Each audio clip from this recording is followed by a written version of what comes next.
सरकार ने corona virus की रोकथाम के लिए 25 मार्च को पूरे मुल्क में लॉकडाउन नाफिज किया था और इसका असर मईशत पर पड़ा है। मरकज ने 20 अप्रैल से धीरे धीरे इक्तिसादी सरगर्मियों को मंजूरी देनी शुरू की और ज्यादातर रेटिंग एजेंसियों और माहिरीन ने मुल्क की जीडीपी में 2020-21 में गिरावट के कयास आराइयां की थी। कोरोना से पूरी दुनिया मुतासिर है, ऐसे में ग्रुप 7 की दीगर इकोनॉमी की रिपोर्ट कैसी रही है उसे समझते हैं। अप्रैल जून तिमाही में जीडीपी में सबसे ज्यादा गिरावट हिंदुस्तान में दर्ज की गई है। हिंदुस्तान की जीडीपी में 23.9% की गिरावट दर्ज की गई है, जो कि 1996 के बाद अब तक की सबसे बड़ी गिरावट दर्ज की गई है। इस फहरिस्त में दूसरे नंबर पर इंग्लैंड आता है। वहां की जीडीपी में अप्रैल जून तिमाही में 20.4% की गिरावट दर्ज की गई है। हालांकि इस मामले में तीसरा सबसे मुतासिर मुल्क फ्रांस रहा है, जहां पर जून तिमाही में ग्रोथ रेट में 13.8% की गिरावट दर्ज की गई है। इटली में 12.4% और कनाडा में 12% की गिरावट दर्ज की गई है। हालांकि शुरुआत में इटली में कोरोना अनकंट्रोल हो गया था, लेकिन बाद में इस पर काबू पा लिया गया और बड़ी और डेवलप्ड इकोनॉमी में वाहिद चीन ही एक ऐसा मुल्क है जिसने अप्रैल जून तिमाही में पॉजिटिव ग्रोथ रेट रिकॉर्ड किया है। जून तिमाही में उसका ग्रोथ रेट +3.2 यानी कि 3.2% रहा है। दरअसल कोरोना की शुरुआत जो हुई थी वो चीन से ही हुई थी और उसके बाद ये मामला धीरे धीरे फैलता चला गया और अलग अलग ममालिक में ये वायरस फैला है। चीन ने करीब 3 महीने के लिए लॉकडाउन नाफिज कर दिया और इस वायरस पर काबू पा लिया। अब जिसकी वजह से हालात काबू में हैं और मामूल पर है, तो वहीं मईशत तेजी से पटरी पर लौटी भी है। कई ऐसी रिपोर्ट सामने आई है जिसमें कहा गया है कि चीन ने हिंदुस्तान से इंपोर्ट बढ़ा दिया है क्योंकि उसके यहां पर सनअती कारोबार तेजी से चल रहा है। I've been warning the government that a massive tsunami is coming and they are fooling about, they are not clear about what they have to do. India should be preparing itself not just for COVID virus but for the economic devastation that is coming. Right? I'm saying it again and again and again. Nobody is listening to me. I am sorry to say our people are going to go through unimaginable pain in the next 6 months.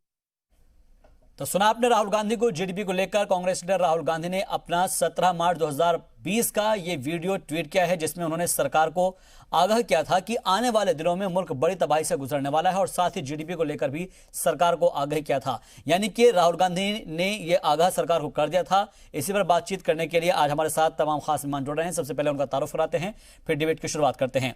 इस वक्त हमारे साथ अनिला सिंह जी जुड़ गई हैं, national spokes person है Bharatiya Janata party से। बहुत बहुत इस्तकबाल है आपका अनिला जी। मनीष गुप्ता जी हमारे साथ चार्टर्ड अकाउंटेंट जुड़ गए हैं, इकोनॉमिक एक्सपर्ट है, आपका भी बहुत बहुत खैर मकदम है। और साथ ही ऋषि मिश्रा जी हमारे साथ जुड़ गए हैं, पॉलिटिकल एनालिस्ट है। बहुत बहुत खैर मकदम करते हैं आप तमाम मेहमानों का।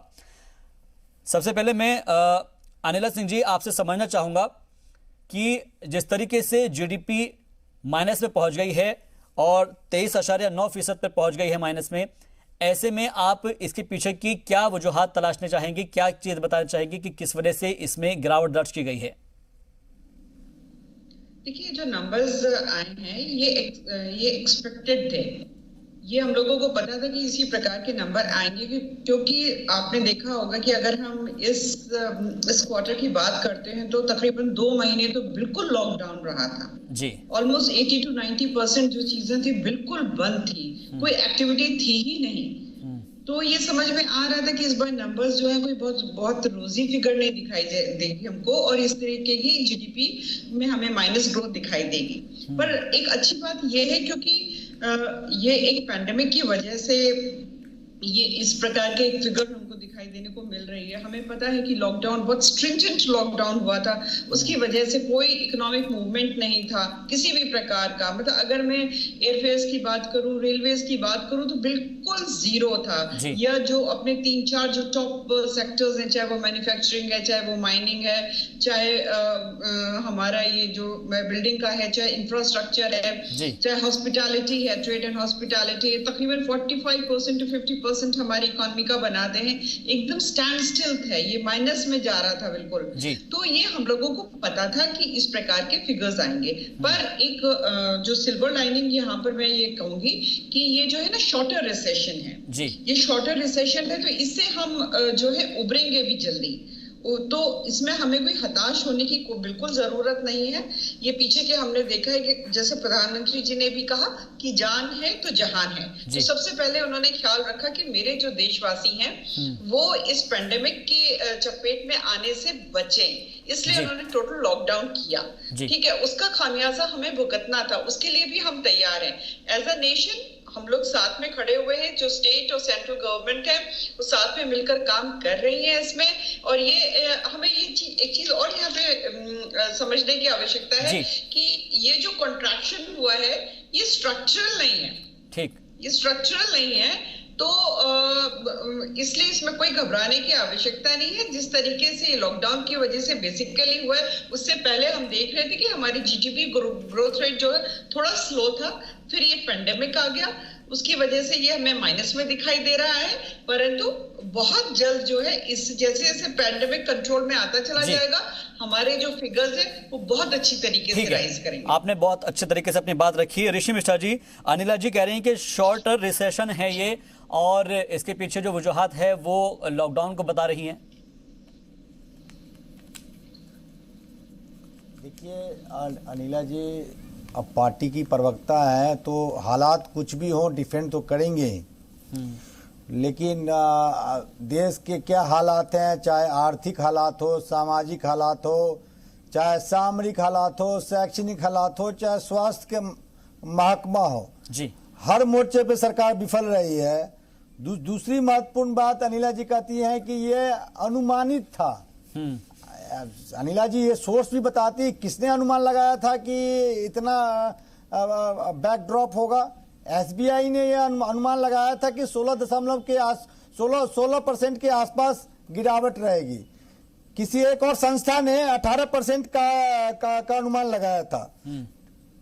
लेकिन ये जो गिरावट है करीब 24% का जो गिरावट है, आप क्या समझते हैं? इतना बड़ा गिरावट शायद ही किसी देश के अर्थव्यवस्था में हुआ हो। और मैं जहां तक समझता हूं देश के आजादी के बाद पहली बार ऐसी है आपको अर्थव्यवस्था में इतना बड़ा गिरावट आपको देखने को मिला है।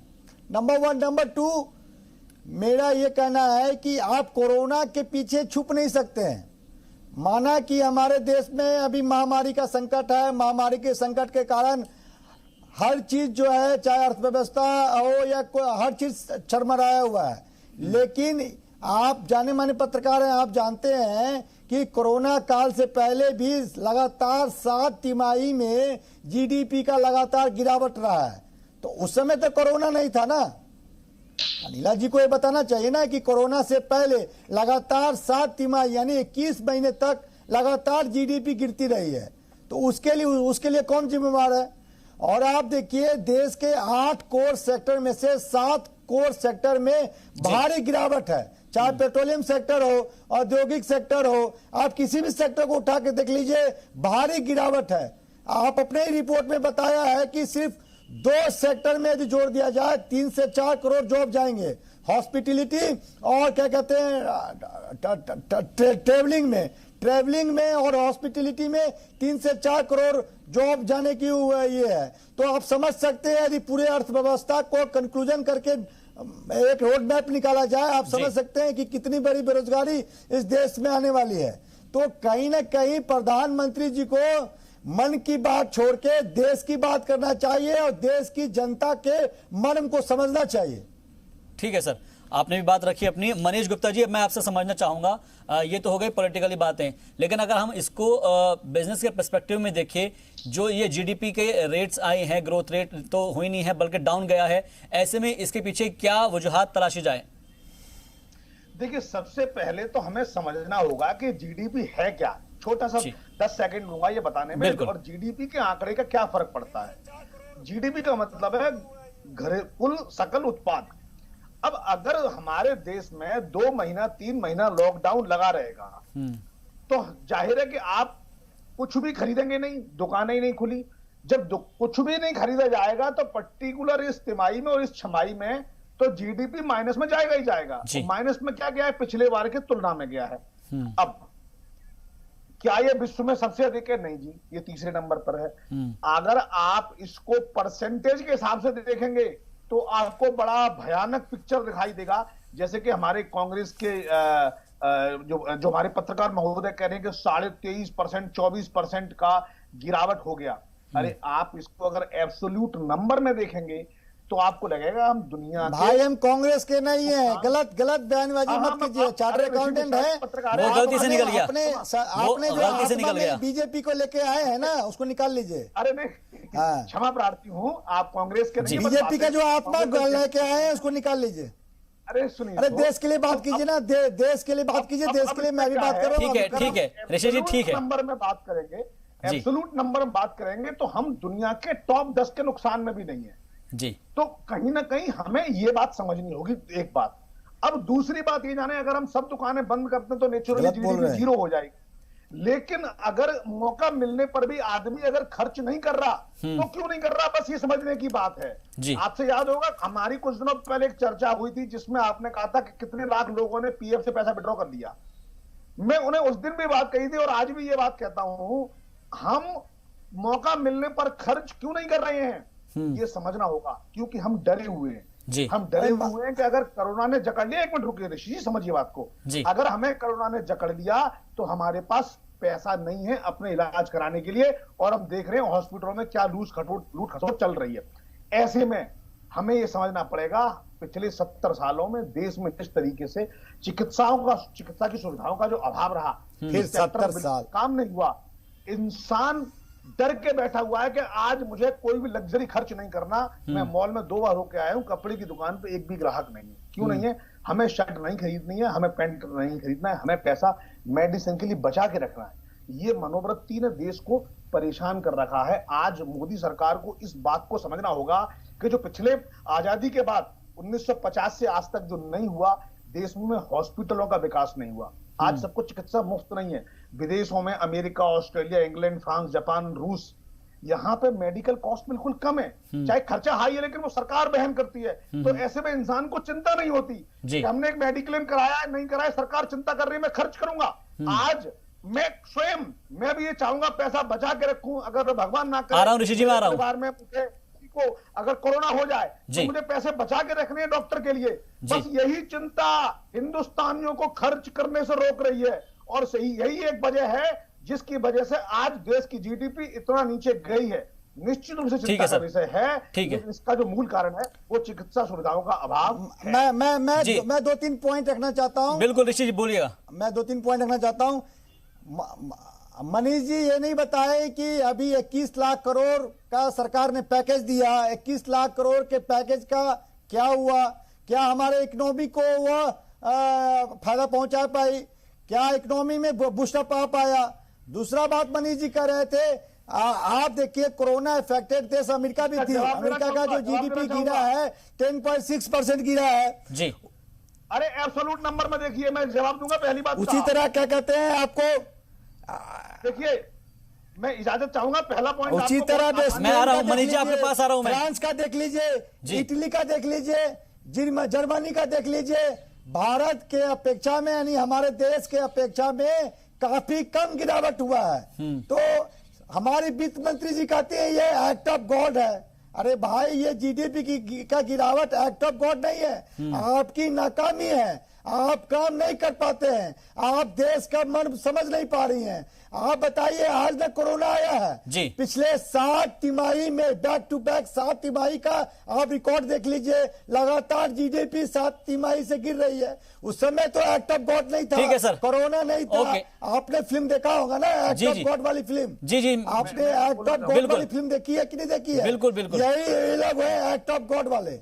ठीक है सर, मैं आ रहा हूं। अनिला जी, जो आपके ऊपर इल्जाम लगाया जा रहा है ऋषि मिश्रा की तरफ से, वो कह रहे हैं कि मैं भी जो डेटा लेकर बैठा हूं उसके अंदर ये है, पिछले 2 साल के अंदर हम जीडीपी का हाल देखें, अगस्त 2018 में 8.20, यानी कि अगस्त से लेकर और अगस्त 2020 तक के जो आदाद शुमार है उसमें 8.20 के बाद फिर फरवरी 2019 में 6.6, अगस्त 2019 में 5% और फरवरी 2020 में 4.1%। ये फरवरी का, ये पेंडेमिक से पहले का मामला है, लॉकडाउन से पहले का मामला है। 4.1, लॉकडाउन के बाद -23.90%। तो सब चीजें जो है लॉकडाउन के ऊपर छोड़ देना कहां तक मुमकिन और कहां तक जायज कहा जाएगा?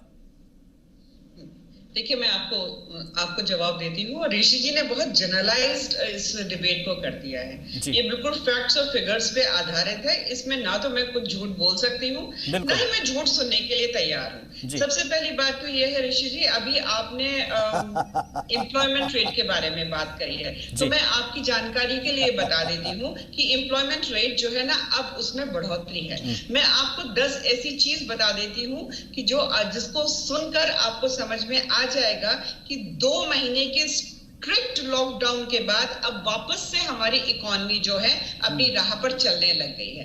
एम्प्लॉयमेंट रेट बढ़ने लग गया है ना। ये फैक्ट्स एंड फिगर्स है, ये मैं नहीं बोल रही हूँ, सारे सर्वेस बता रहे हैं, फिगर्स बता रहे हैं। पेट्रोल डीजल कंजप्शन है पहले से बढ़ा है। क्यों बढ़ा है? लोग जो है इकोनॉमिक एक्टिविटीज में वापस आ रहे हैं। उसका एक बहुत सवाल आपसे क्या किया गया है, जवाब आप क्या दे रही हैं? सवाल एंकर ने कहा है कि पिछले 7 तिमाही में जीडीपी क्यों घट रही है। आप आ गए आप लॉकडाउन के बाद की स्थिति को बता रही है। अरे भाई, लगातार 7 तिमाही से जीडीपी क्यों गिर रही थी? ऋषि जी जवाब ले लेते हैं। ऋषि जी जवाब ले लेते हैं जी। पॉलिटिकल डिबेट नहीं, ठीक है सर, आप प्लीज पैनल गोल गोल घुमा रहे। ठीक है सर, ऋषि जी जवाब ले लेते हैं। एक बार सुन लेते हैं उनको पूरा कंप्लीट, लेटर कंप्लीट। हमारी आदरणीय बहन जो है जवाब नहीं दे रही है, गोल गोल घुमा रहे। ठीक है सर, पहले जवाब ले लेते हैं जी। अनिला जी, अनिला जी, अनिला जी ने बिल्कुल ठीक कहा था। अनिला जी अपनी बात को, मैं आपके साथ बैठी हूँ ऋषि जी। केवल कांग्रेस की गाथा गाने के अलावा आपको कुछ नहीं आता। इकोनॉमिक्स की आपको ई भी नहीं आती है। अनिला जी अब बात पर आते हैं, डिबेट पर आते हैं। डिफेंडिंग पॉइंट नहीं मिलता तो कांग्रेस राहुल गांधी सोनिया गांधी के पीछे छिप जाती है। यही राहुल के पीछे छिपना बंद, यही हमारी बदनसीबी है। इसका मर्म को समझ, यही हमारी बदनसीबी है कि जब बात इकोनॉमी को लेकर हो तो वहां पर पॉलिटिक्स आ जाती है। शिक्षा नहीं मिल रहा है, स्वास्थ्य नहीं मिल रहा है। आपको इकोनॉमिक्स की इतनी समझ है, बता दीजिए। वी रिकवरी क्या होती है, डब्ल्यू रिकवरी क्या होती है, यू रिकवरी क्या होती है? हमारे देश में कौन सी रिकवरी होने वाली है? यही मैं कह रहा हूँ, ये तमाम चीजें जो है पीछे छूट जाएगी। सब बताएंगे आपको, सब बताएंगे। आप बोल लीजिए पहले। कर लेते हैं ना। पर मुझे ये आशा है कि अगर ये इकोनॉमिक्स के ऊपर डिबेट हो रही है, जीडीपी के ऊपर डिबेट हो रही है, तो हमें फैक्ट्स और फिगर्स के ऊपर आधारित होकर बात करनी चाहिए। बिल्कुल। Act of God, actually act of God नहीं तो एक्ट ऑफ चाइना मान लीजिए, एक्ट ऑफ इंडिया तो नहीं है। अरे एक्ट ऑफ गॉड आपके मंत्री बोल रही है, निर्मला सीतारमन आपके बीजेपी के नेत्री है ना, देश के जो फाइनेंस मिनिस्टर है। ये डेवलप्ड इकोनॉमीज है। इंडिया क्या है? India is an emerging economy. फर्क समझिए आप, ये फोर्स्ड कॉन्ट्रैक्शन है या structural contraction? Act of God नहीं, आपको वही मैंने कहा ना, इकोनॉमिक्स की डिबेट पर आपको आना नहीं चाहिए। ऋषि जी बात करिए। ठीक है अनिला जी, अपनी बात मुकम्मल कीजिए। अनिला जी उन तमाम चीजों पर ना जाके मैं चाहता हूं कि डिबेट को आगे बढ़ाया जाए। अनिला जी फैक्ट्स पर बात करते हैं। ठीक है अनिला जी अपनी बात रखिएगा। अनिला जी अपनी बात मुकम्मल कीजिएगा आप। और ये अभी नहीं, और इनसे पूछिए इनको क्या समझ है। पैसेंजर्स हैंडल एट एयरपोर्ट वाले में अगर आप देख ले तो -94.1, ऑलमोस्ट नेग्लिजिबल। रेलवे जो पैसेंजर को लेके जाती है ऑलमोस्ट नेग्लिजिबल।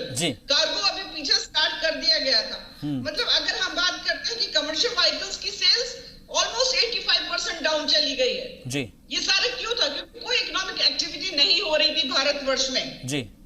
पर हाँ, अगर मैं भारत की बात करती हूँ, भारत कहाँ रचता बसता है? ग्रामीण क्षेत्र में। एग्रीकल्चर में जीडीपी में इजाफा हुआ कि नहीं हुआ? 3.4% जी। तो कम से कम एक चीज जरूर है कि हमारे भारत में कहते हैं ना, जान है तो जहान है, जो हमारे मोदी जी ने कहा था कि भूख से कोई नहीं मरने वाला है। अगर हम जिंदा है तो हम कमा भी लेंगे। पिछले 100 वर्ष में ऐसा कोई पैंडेमिक देखा है? चेतन चौहान को बचा नहीं पाई, आप भाषण दे रही हैं। चेतन चौहान को बचा नहीं पाई। 2 कैबिनेट मिनिस्टर यूपी के मरे हैं, 2 कैबिनेट मिनिस्टर यूपी के मरे हैं। शर्म आनी चाहिए आप लोगों को। आप भाषण दे रही है, 2 कैबिनेट मिनिस्टर कोरोना से मरे हैं। आपका यही इंतजाम था, 2 कैबिनेट मिनिस्टर मरे हैं। कांग्रेस के नहीं मरे, बीजेपी के मरे, उत्तर प्रदेश सरकार के मरे हैं। चेतन चौहान के साथ क्या हुआ था मालूम है ना? पीजीआई लखनऊ में क्या हुआ था चेतन चौहान के साथ? बताने की जरूरत नहीं है, अब पढ़ के आने की जरूरत नहीं है। हम पत्रकार है, आपको पढ़ने की जरूरत है, हमको जो पढ़ने की जरूरत नहीं है। और आपकी क्या इंतजाम थी, सरकार का क्या इंतजाम था? चेतन चौहान कैसे मरे? कैबिनेट मिनिस्टर है, कैबिनेट मिनिस्टर, कोई आम आदमी नहीं कैबिनेट मिनिस्टर बना। जब कैबिनेट मिनिस्टर का ये हाल हुआ होगा तो आम जनता का क्या होगा? वो नहीं संभाल पाएगी, क्योंकि हम लोगों को मालूम है कि किस तरीके से फिर से पटरी पर आ रही है। और हाँ, चैनल के माध्यम चेतन चौहान जी माफ कीजिएगा हमको, आपकी पार्टी आपको नहीं बचा पाई, माफ कीजिएगा, आपकी सरकार नहीं बचा। लेकिन ऋषि जी इस पर सियासत नहीं होनी चाहिए। ऋषि जी माफी के साथ कहूंगा मैं, इस पर सियासत नहीं होनी चाहिए। क्या क्यों नहीं होना चाहिए? नहीं, वो जो शख्स चला गया उसके बारे में अब एक मंत्री मर गया, एक आप पर्टिकुलर किसी शख्स को नाम लेकर ऐसे नहीं करिएगा। इंतजाम था इकोनॉमिक्स के ऊपर है भाई, वो कैसे लोग को आप बैठाते हैं? मैं बोल रहा हूँ, मैं आगे बढ़ूंगा। देखिए ये चीज होती है, मैं तो उनके कार्यों को नमन करता हूँ। बिल्कुल कीजिएगा आप, लेकिन ऐसे मौके पर ऐसी चीज नहीं हो तो ज्यादा बेहतर है। मैं एक वक्फे के लिए यहाँ रुक रहा हूँ, वक्फे के बाद जब हम आएंगे तो इसके जो तमाम पहलू है उनके ऊपर बात करेंगे। मैं ये चाह रहा हूं कि इसके ऊपर सियासी पहलू ना हो, इसके जो बाकी जो अलग अलग चीजें हैं उसके ऊपर अगर हम बात करेंगे तो ज्यादा बेहतर होगा, क्योंकि हमारा जो डिबेट बुलाने का मकसद है वो सिर्फ इतना ही है कि आखिर अगर जीडीपी डाउन गई है तो वो कब तक उभर पाएगी, ये भी जानने की कोशिश करेंगे हम एक ब्रेक के बाद। इस्तकबाल आपका ब्रेक के बाद। तो बात लगातार हो रही है जीडीपी की, जो कि लगातार गिर रही है, और इसी को लेकर चर्चा हमने आज बुलाई है, कोरोना, लॉकडाउन और गिरते जीडीपी पर। तमाम खास मेहमान इस वक्त हमारे साथ जुड़े हुए हैं, एक बार फिर से हम उनका रुख करना चाहेंगे। मनीष गुप्ता जी, देखिएगा पॉलिटिक्स से हटकर आप थोड़ा इसके अलग अलग फायदों के ऊपर बात करने की कोशिश करेंगे हम, लेकिन इसके अलावा जो हम पहले बात कर रहे थे ऋषि मिश्रा जी, इसको हम पॉलिटिकल ना बनाए तो ज्यादा बेहतर होगा। मैं ये चाह रहा हूं कि इसके अलग अलग पर्सपेक्टिव पर हम ध्यान दें। ऋषि मिश्रा जी, अगर ये कहा जा रहा है राहुल गांधी की तरफ से, मुझे एक सेकंड दीजिए जी, मैं आ रहा हूं, मैं आपके पास आ रहा हूं। 17 मार्च को जो राहुल गांधी ने एक ट्वीट किया है, उसको रिट्वीट बहुत सारे लोग कर रहे हैं, एक वीडियो वायरल हो रहा है, उसमें राहुल गांधी 17 मार्च को आगाह कर रहे हैं कि एक सुनामी आने वाली है, उस बात का वो जिक्र कर रहे हैं कि किस तरीके से वहां पर इक्तिसादी मंदी के बारे में। क्या इसको लेकर सरकार को जब चेताया गया तो और भी कुछ इकदाम कांग्रेस की तरफ से भी उठाए गए या नहीं? देखिए, आप जानते हैं, आप पूरे दिन आप फॉलो अप करते हैं पॉलिटिकल डेवलपमेंट पे, सरकार के डेवलपमेंट पे फॉलो अप करते हैं, आप तेज तरह पत्रकार हैं जी। आप जानते हैं कि राहुल गांधी, चाहे कोरोना हो, चाहे अर्थव्यवस्था हो, चाहे कोई भी चीज हो, चाहे राहुल गांधी छोड़ दीजिए, जितने भी विपक्ष के नेता हैं, चाहे बीजेपी में सुब्रमण्यम स्वामी है, आप राहुल गांधी को छोड़ दीजिए, सुब्रमण्यम स्वामी साहब कितने बार इकोनॉमिक अर्थव्यवस्था को लेकर उन्होंने सवाल उठाया है। तो सरकार अपने ही पार्टी के नेता को सुन नहीं पा रही है, विपक्ष के सबसे बड़े नेता राहुल गांधी को नहीं सुन पा रही है, चाहे अखिलेश यादव हो, मायावती हो, हर पॉलिटिकल पार्टी, मनीष गुप्ता जी जैसे आर्थिक विशेषज्ञ कितने बार सरकार को आगाह किया कि सरकार को ऐसे कदम उठाने चाहिए ताकि इकोनॉमी बूस्टअप हो। राहुल गांधी ने क्या कहा कि हर आदमी के पॉकेट में पैसे डालने की जरूरत है ताकि खरीदने की क्षमता बढ़ सके। आपने तो 21 लाख का पैकेज दे दिया, 21 लाख करोड़ का पैकेज दे दिया, लेकिन 21 लाख करोड़ का पैकेज का क्या डायरेक्टली पब्लिक को फायदा पहुंच पाई? क्या पब्लिक को खरीदने की क्षमता बढ़ पाई? नहीं। तो आप तो राहुल गांधी का मजाक उड़ा सकते हैं, राहुल गांधी के कैरेक्टर को खत्म करने के लिए पूरे आईटी टीम को लगा सकते हैं, लेकिन एक बुद्धिजीवी पत्रकार जो न्यूट्रल पत्रकार है और राहुल गांधी के सकारात्मक मुद्दे जो उन्होंने उठाया, आपको होने वाली घटना से कई महीने पहले चेताया, फिर भी आप कुंभकर्णी निद्रा में सोए थे, तो क्या किया जा सकता है? ये दुर्भाग्य है कि इस देश के प्रधानमंत्री बताते हैं कि नाला पे बर्तन डाल लो, वहां से गैस निकाल के चाय बना लो, पकोड़ा छान लो। तो क्या होगा जब देश के प्रधानमंत्री ऐसे बात करेंगे? देश के वित्त मंत्री कहेंगे एक्ट ऑफ गॉड है, तो क्या होगा? मैंने शुरू में ही कहा, आर्थिक हो, सामाजिक हो, सामरिक हो, आज देखिए चाइना क्या दुस्साहस कर रहा है, बार बार हमारे देश में देश के संप्रभुता से छेड़छाड़ कर रहा है, और रक्षा मंत्री जी लखनऊ में व्यस्त हैं। आज जब मीडिया ने हाय तौबा मचाया है, तब आज रक्षा मंत्री ने बैठक जाके लिया है। ठीक है तो सर, क्या कीजिएगा? हर चीज में जो सरकार एक्ट ऑफ गॉड के पीछे छिप जाती है, राहुल गांधी के पीछे छिप जाती है, नेहरू जी याद आ जाते हैं, शास्त्री जी याद आ जाते हैं। क्या किया जा सकता है सरकार को? ओके ऋषि जी, आपने अपनी बात रखी। मनीष गुप्ता जी, हम देख रहे हैं कि लॉकडाउन के बाद चाइना ने सबसे अच्छा रिफॉर्म किया है और फिर से उसने अपनी इकोनॉमी को बूस्ट किया है। एज ए चार्टर्ड अकाउंटेंट मैं आपसे समझना चाहूंगा, इंडिया को ऐसा क्या क्या करना चाहिए कि हम चीन से भी आगे निकले, क्योंकि अलग अलग महाज पर हमारी जो सेना है वो खड़ी हुई है, चाइना को मुंहतोड़ जवाब दे रही है, लेकिन चाइना की इकोनॉमी को भी हमें मुंहतोड़ जवाब देना है। देखिए, चीन का सामना कर लें आर्थिक तौर पर जी, ये अगले 10 साल तक संभव नहीं है। ये आप कड़वा सत्य समझ लीजिए। हमारी सेना चीन का मुकाबला कर सकती है, संभव है और हम करेंगे, लेकिन आर्थिक रूप से चीन हमसे कई गुना ज्यादा मजबूत है, कम से कम 10 गुना ज्यादा मजबूत है।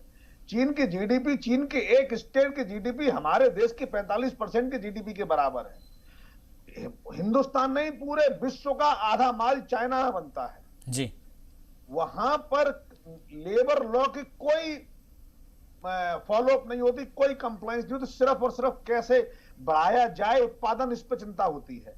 वहां सरकार निर्माण पर ज्यादा खर्च करती है और ज्यादा फोकस करती है, और ये 1 साल का नहीं है, 1 सदी का, 20 साल 50 साल का ये एफर्ट है, तब जाके चाइना यहां पहुंचा है। हमारे देश में भी ये करना होगा।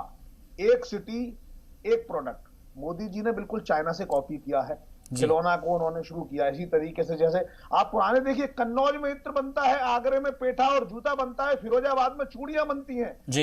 यही ट्रेडिशन हमें वापस लाना होगा। चीन के एक शहर में मैं जाता हूं तो वहां पे सिर्फ और सिर्फ शैंडले और ग्लास का आइटम बनते हैं, जित देखो तो उधर ही उधर यही बना हुआ है।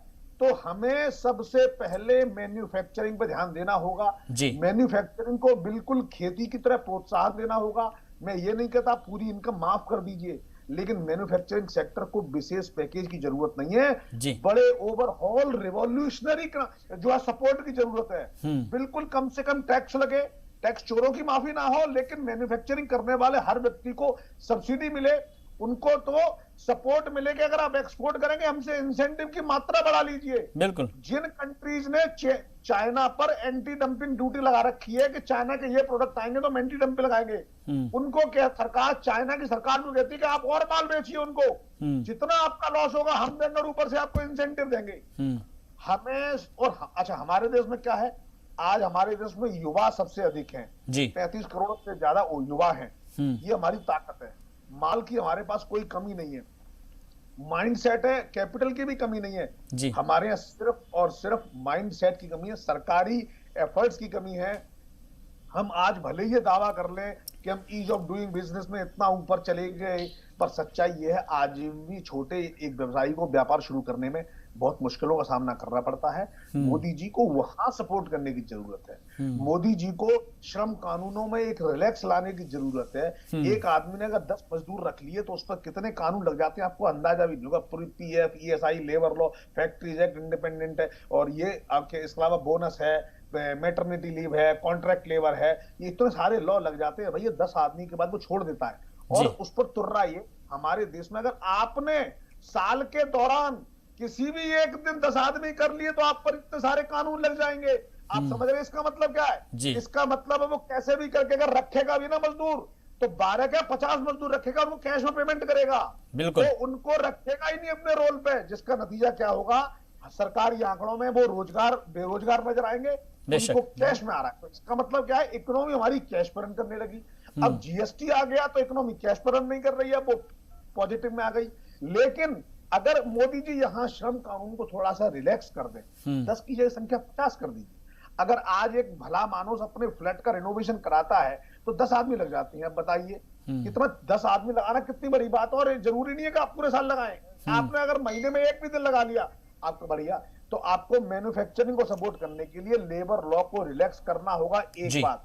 दूसरी बात, बैंकिंग सेक्टर को ये कड़ी हिदायत देनी होगी कि मैन्युफैक्चरर्स के लिए विशेष पैकेज दें, उनको लोन सस्ते मिले, कैटेगरी डिफाइन होगी, ये कैटेगरी मैन्युफैक्चरिंग में आएंगी, उनका GST में रजिस्ट्रेशन हो, और उनको देखिए सस्ता श्रम मिले, सस्ता धन मिले और बाजार खुला हो।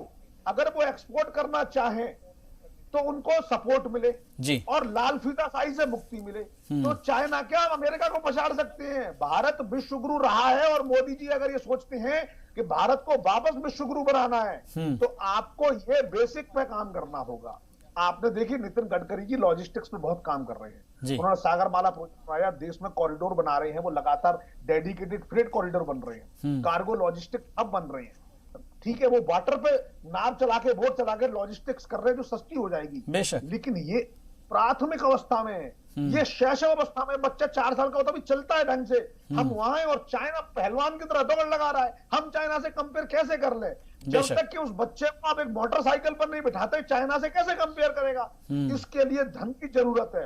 लॉजिस्टिक्स हमारा इंप्रूव हो रहा है, हमें मैन्युफैक्चरिंग को इंप्रूव करना पड़ेगा, हमें वेयर हाउसिंग को इंप्रूव करना पड़ेगा, हमें एयर कूल्ड वेयर हाउसिंग को इंपोर्ट करना पड़ेगा, हमें सड़कें अगर अच्छी होती हैं तो हमें ट्रक्स को बेटर बनाना होगा, हमें ड्राइवर को भी एसी देने होंगे, हमें इस तरीके से छोटे छोटे एरियाज में काम करने होंगे और साथ के साथ डेडिकेटेड शहर होंगे बिजनेस के लिए, और वहां से माल उठ के लगातार पूरे देश में इधर से उधर ट्रांसफर हो रहा है और वहां से जाके एक्सपोर्ट हो रहा है, कंज्यूम हो रहा है, एक्सपोर्ट हो रहा है, उससे जो मनी का सर्कुलेशन घूम के वापस हिंदुस्तान में आ रहा है जी। ये जीडीपी तब इंप्रूव होती है। सेल परचेज अगर एक आदमी 100, जैसे एक अमरूद वाला है, एक पेठे वाला, अमरूद वाला पेठे वाले को बेचे, पेठा वाला अमरूद को बेचे, सुबह से शाम तक आपने 100 बार सेल परचेज कर लिया, साहब जीडीपी तो कई लाख करोड़ की हो गई।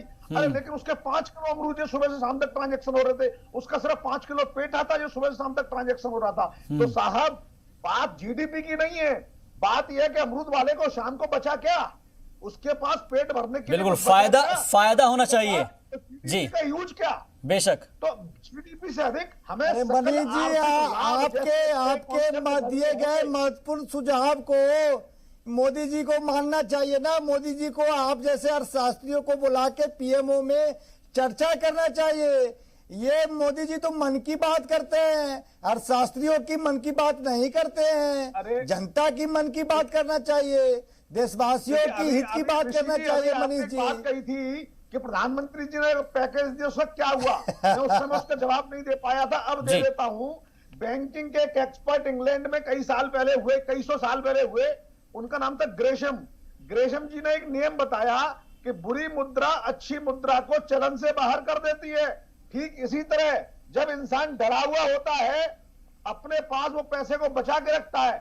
जो मोदी जी पैकेज भी अगर किसानों को, मजदूरों को दे रहे हैं, वो किसान उन पैसों को भी सेफ्टी से अपने पास रखे हुए हैं, उनको भी खर्च नहीं करना चाह रहा। मनीष जी आप सब जानते हैं, आप सब समावेशी समीक्षा नहीं कर रहे हैं। 21 लाख करोड़ में कैश कितने दिए गए हैं? 1 से 2 लाख करोड़ के आसपास। ठीक है मनीष जी, आप जो बात कह रहे हैं, ठीक है सर। ऋषि जी 1 मिनट, ऋषि जी 1 मिनट। मनीष जी जो आप बात कर रहे हैं उसी पॉइंट ऑफ व्यू से मैं अनिला जी से पूछना चाहूंगा। जो मनीष जी कह रहे हैं कि जो पैसा दिया गया है, लोगों के अंदर अभी भी डर है, खौफ का माहौल है और वो पैसा जो है वो बचा कर रखना चाह रहा है कि उसके बुरे वक्त में, आड़े वक्त में वो काम आएगा। ये डर निकालने के लिए सरकार को कुछ कदम उठाने चाहिए। अनिल जी मैं आपसे पूछ रहा हूं कि क्या ऐसे कदम हो सकते हैं जिससे जो सरकार है उन लोगों का ये डर उनके दिल से निकाल दे कि भाई अगर आपको कोई भी परेशानी होगी, कोई भी आपको बीमारी होगी तो सरकार उसके लिए आपके साथ हमेशा खड़ी है?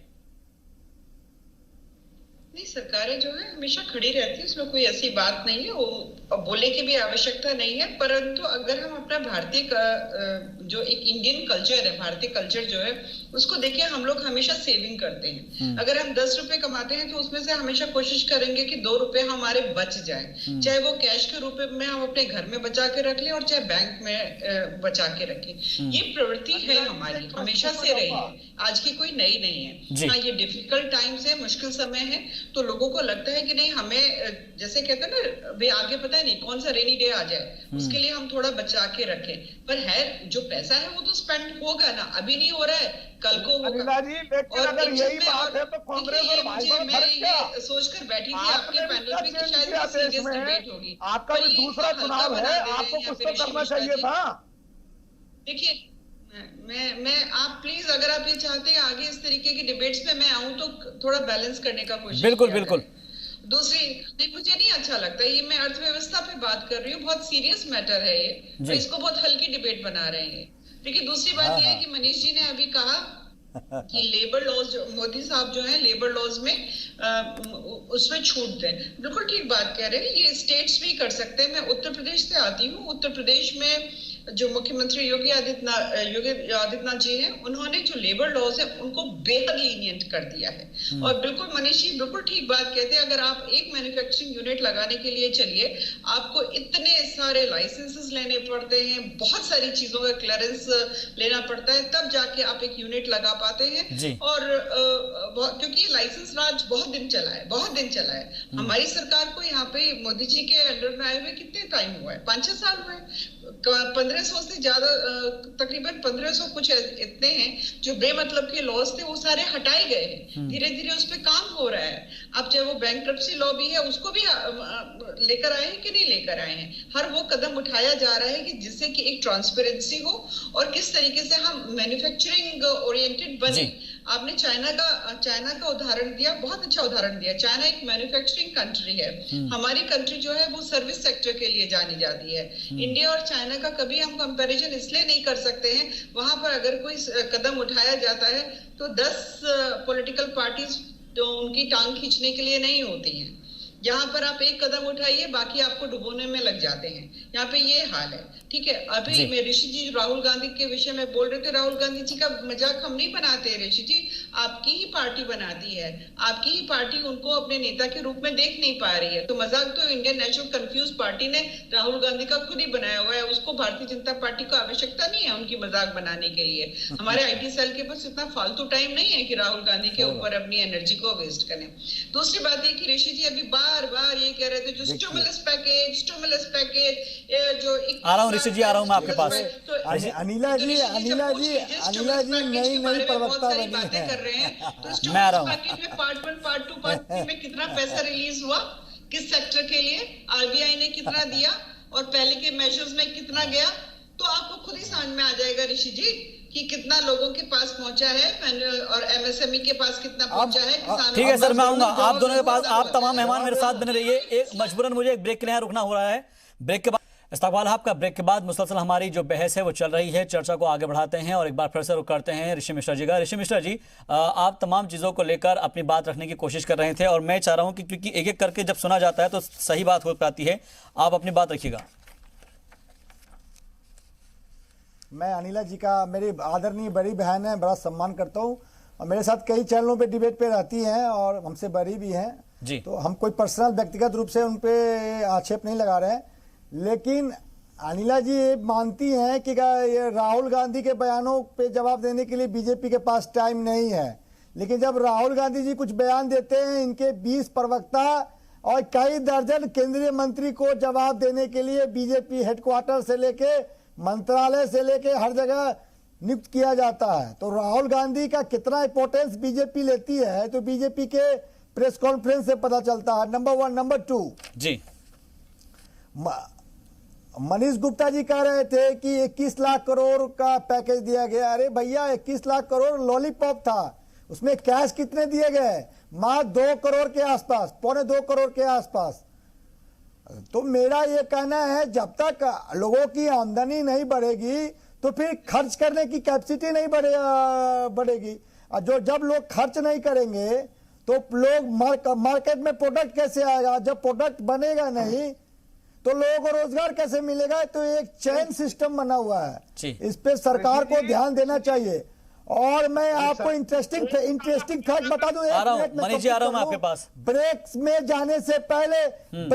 जाने से पहले कैमरामैन आपके गवाह हैं जी। 2 युवा आए मेरे पास और मेरे हाथ जोड़ के मेरे को कहे हैं कि सर आप पत्रकार है क्या? मलिक जी टीवी डिबेट चल रहा है क्या मलिक जी? तो बोले हैं कि सर मैं हाथ जोड़ के निवेदन करता हूँ, हम लोग पढ़े लिखे युवा हैं, मास्टर डिग्री कर रखा है, इंजीनियरिंग कर रखा है, MTech कर रखा है, जॉब नहीं मिलता है, तो इस मामले को आप टीवी डिबेट में उठाइए। तो हम बोले कि मैं जरूर उठाऊंगा, ब्रेक के बाद जब आते हैं एंकर साहब तो मैं उठाऊंगा। वो युवा अभी बगल में ही खड़े हैं, यदि आप कहें तो मैं बुला के उनसे आपको संबोधित करवा दूं ताकि अनिला जी को लगे कि ऋषि जी झूठ नहीं बोल रहे हैं। एक नोएडा सेक्टर 40 में मैं बैठा हूं, आप समझ जाइए नोएडा के सबसे पॉश एरिया है, वहां के युवाओं का ये हाल है कि वह ब्रेक में जाने पे कहते हैं कि भैया मेरे बेरोजगारी का सवाल उठाइए। तो मेरा हाथ जोड़ कर निवेदन है सरकार से कि बेरोजगारी पे कुछ कीजिए ताकि हमारे जो युवा भाई है बेरोजगार नहीं रह पाए। ठीक है, अनिला जी आप कुछ कहना चाहेंगी? नहीं ऋषि जी, आपकी चिंता मुझे बहुत अच्छी लग रही है। और अभी आपने राहुल गांधी का मुकदमा आप कहेंगे तो मेरे बगल में ही है, भैया आ जाओ। अभी जबकि आप कह रहे थे कि भाई मैं तो पत्रकार हूँ, मुझे किसी पार्टी से मतलब नहीं है, वो साफ दर्शाता है कि किस पार्टी से आपको बहुत ज्यादा मतलब है।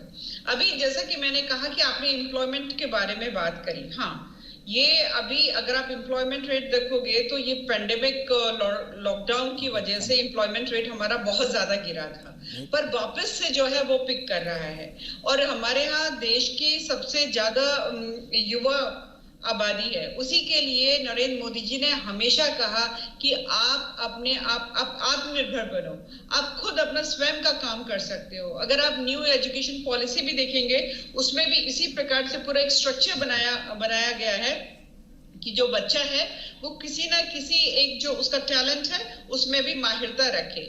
ये जो हमेशा से कांग्रेस ने एक माइंडसेट बना दिया हमारे देश का कि आप अगर नौकरी करो, चाहे सरकारी नौकरी करो चाहे प्राइवेट करो, तो आप अच्छे हो। अगर आप अपना खुद का काम कर रहे हो, किस प्रकार से ये लोग बेइज्जती करते हैं कि अगर कोई अपना जो कहते हैं ना पकोड़े बनाने वाला मजाक बनाते हैं, पान लगाने वाला मजाक बनाते हैं।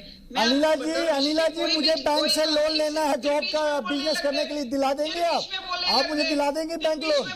आप मुझे बैंक लोन दिला देंगे? बोलते हैं तो आप ये सिद्ध कर देते हैं कि मैं आपका पड़ोसी हूँ, नोएडा में रहता हूँ, मुझे बैंक लोन दिला देंगे आप आसानी से, बिना पैरवी बिना रेफरेंस का? मेरे लिए देश सर्वोपरि है, मेरी पार्टी ने यही सिखाया है। मेरी पार्टी जो है किसी एक परिवार के लिए पैसा नहीं कमाती है, मेरी पार्टी जो है ना देश नहीं बेचने देती है अपने परिवार को आगे बढ़ाने के लिए। मेरी पार्टी के लिए सर्वोपरि है देश। ताबूत घोटाला भूल जाते हैं, तहलका भूल जाते हैं, ताबूत और तहलका भूल जाते हैं। ताबूत घोटाला आप ही के पार्टी के अध्यक्ष ने घूस लिए थे। डिफेंस मामले में आप ही के पार्टी के बंगारू लक्ष्मण साहब घूस लिए थे कैमरे के सामने में। अनिला जी आप नई प्रवक्ता हैं, आपको अपने इतिहास नहीं मालूम है लगता है। इतना पीछे धकेल दिया। मनीष जी बिल्कुल ठीक कहते हैं, बंगारू लक्ष्मण भूल जाते हैं। दिमाग का पूरा सिस्टम जो है मैन्युफैक्चरिंग पे चलता है, और आप लोगों ने क्या मानसिकता में धकेल दिया भैया। बंगारू लक्ष्मण जी को भूल जाते हैं। बंगारू लक्ष्मण 1 लाख रुपया लेके किसको बेच रहे थे, क्या बेच रहे थे?